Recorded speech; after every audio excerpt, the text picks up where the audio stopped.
বাংলাদেশে সবাই চিনে হিরো আলমকে। নৃত্য নিয়ে আমার অনেক ভাইরাল গান আছে। কাঁচা বাদাম গান গাইছে কত মানুষে, হিরো আলম না গাইলে কেমন লাগে?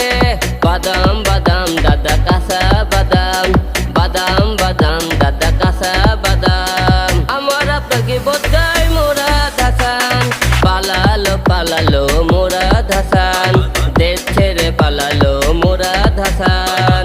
কি ভাইরা, মোরাদ হাসানের কি ফুল গান শুনতে চান? তাহলে কি অপেক্ষা থাকুন মোরাদ হাসানের ফুল গান শুনতে। Hero Alam official YouTube channel এবং মোমো মিউজিক সেন্টারে পাশেই থাকুন, আর কাঁচা বাদাম খেতেই থাকুন। বাদাম বাদাম দাদা